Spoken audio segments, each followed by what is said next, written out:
ನಮಸ್ಕಾರ ವೀಕ್ಷಕರೇ, ದೇಗುಲ ದಾರಿ ಚಾನೆಲ್ಗೆ ನಿಮ್ಮೆಲ್ಲರಿಗೂ ಆತ್ಮೀಯವಾದ ಸ್ವಾಗತ.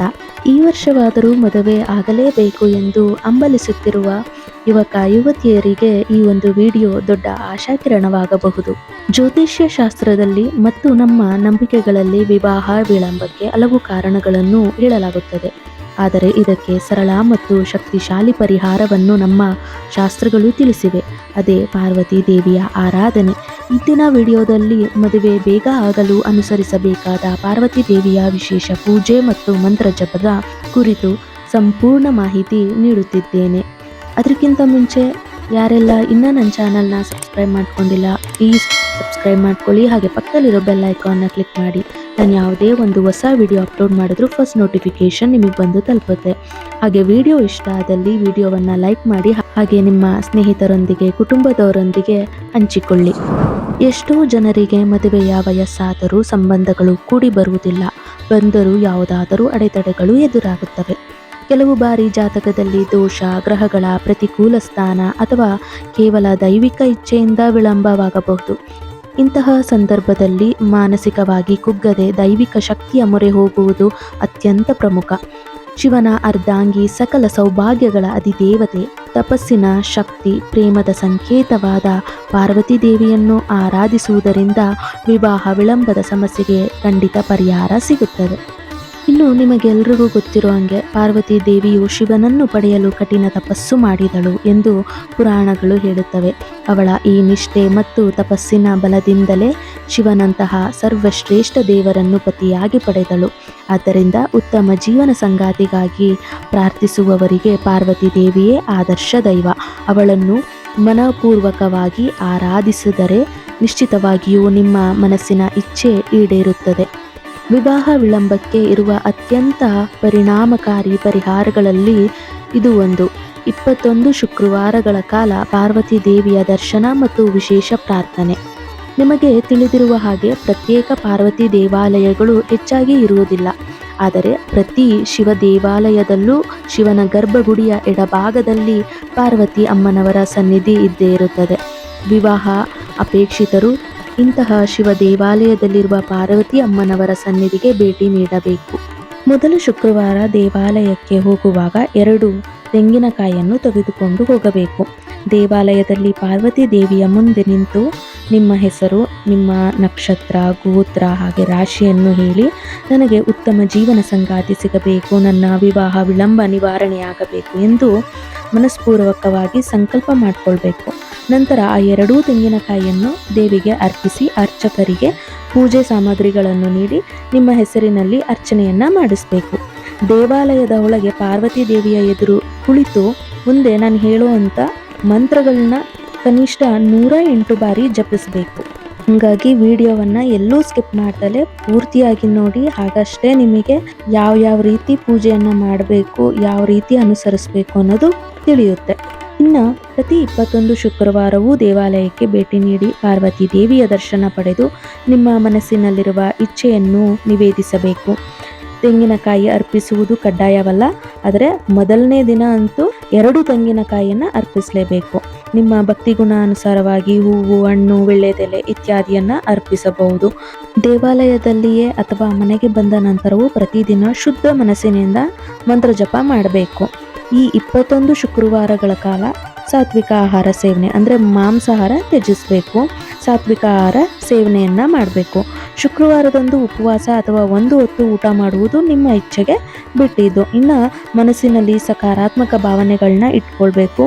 ಯಾರ ಬಗ್ಗೆಯೂ ಅಸಹನೆ ಅಥವಾ ಕೆಟ್ಟ ಭಾವನೆಗಳನ್ನು ಇಟ್ಕೊಳ್ಬಾರ್ದು. ಈ ವ್ರತದ ಅವಧಿಯಲ್ಲಿ ನೀವು ಪ್ರತಿದಿನ ಜಪಿಸಬೇಕಾದ 2 ಪ್ರಮುಖ ಮಂತ್ರಗಳನ್ನು ಈಗ ನೋಡೋಣ. ನಿಮ್ಮ ಅನುಕೂಲಕ್ಕೆ ತಕ್ಕಂತೆ ಯಾವುದಾದ್ರೂ 1 ಅಥವಾ 2 ನೀವು ಜಪಿಸ್ಬೋದು. ಮೊದಲನೇ ಮಂತ್ರ ಗೌರಿ ಗಾಯತ್ರಿ ಮಂತ್ರ ಅಂತ. ಈ ಮಂತ್ರವನ್ನು ನಾನು ಹೇಳ್ತಾ ಇದ್ದೀನಿ. ಓಂ ಗಣಾಂಬಿಕಾಯೇ ವಿದ್ಮಹೇ ಕಾರ್ಮಿಣ್ಯೇ ಧೀಮಹಿ ತನ್ನೋ ಗೌರಿ ಪ್ರಚೋದಯಾತ್. ಇನ್ನೊಮ್ಮೆ ಹೇಳ್ತೀನಿ. ಓಂ ಗಣಾಂಬಿಕಾಯೇ ವಿದ್ಮಹೇ ಕಾರ್ಮಿಣ್ಯೇ ಧೀಮಹಿ ತನ್ನೋ ಗೌರಿ ಪ್ರಚೋದಯಾತ್. ಗಣಾಂಬಿಕೆ ಎಂದರೆ ಗಣೇಶನ ತಾಯಿ. ಆಕೆ ವಿಘ್ನಗಳನ್ನು ನಿವಾರಿಸುವ ಶಕ್ತಿಯನ್ನು ಹೊಂದಿದ್ದಾಳೆ. ಕಾರ್ಮಿಣ್ಯ ಎಂದರೆ ಕೆಲಸವನ್ನು ಪೂರೈಸುವವಳು ಎಂದರ್ಥ.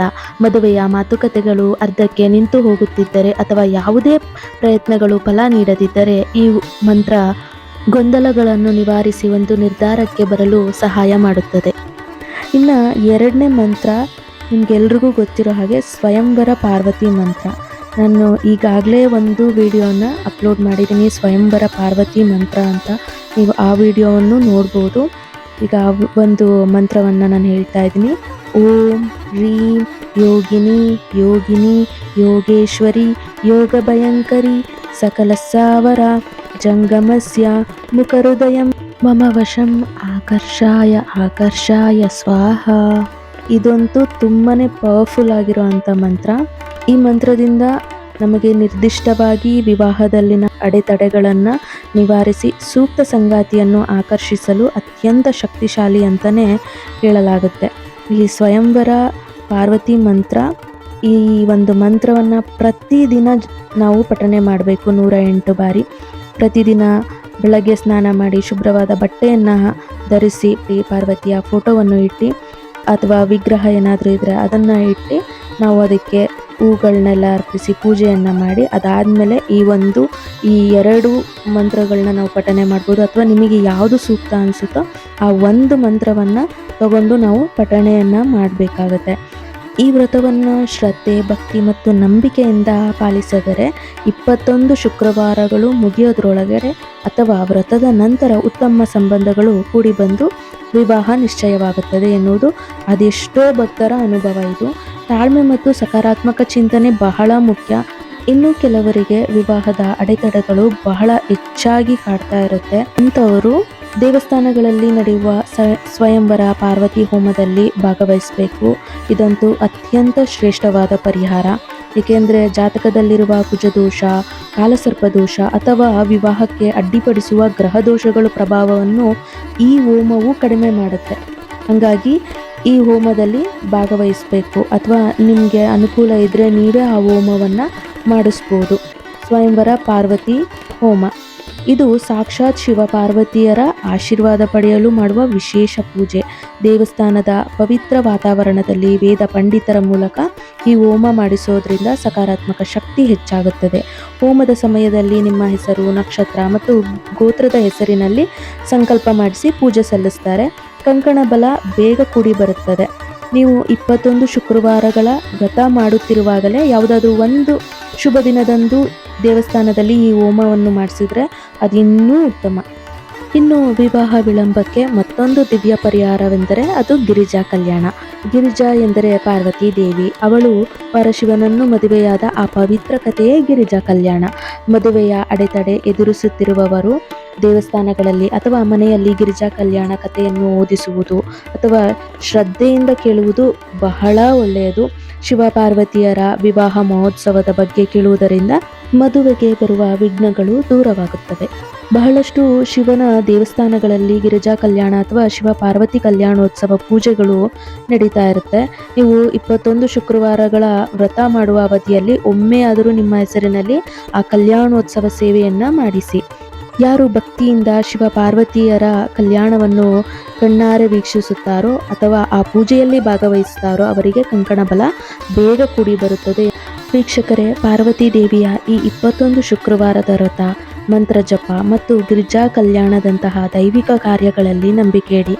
ನಿಮ್ಮ ಪ್ರಯತ್ನದ ಜೊತೆಗೆ ದೈವದ ಆಶೀರ್ವಾದ ಸೇರಿದಾಗ ಖಂಡಿತವಾಗಿಯೂ ನಿಮ್ಮ ಮನೆಯಲ್ಲಿ ಮದುವೆಯ ಗಟ್ಟಿಮೇಳ ಮೊಳಗುತ್ತದೆ.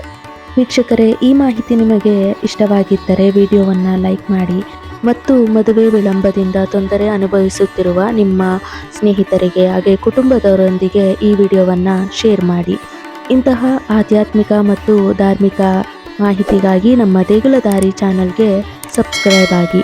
ಮುಂದಿನ ಸಂಚಿಕೆಯಲ್ಲಿ ಮತ್ತೊಂದು ಆಸಕ್ತಿದಾಯಕ ವಿಷಯದೊಂದಿಗೆ ನಿಮ್ಮನ್ನು ಭೇಟಿಯಾಗ್ತೀನಿ. ಅಲ್ಲಿಯವರೆಗೂ ಧನ್ಯವಾದಗಳು. ಶುಭವಾಗಲಿ.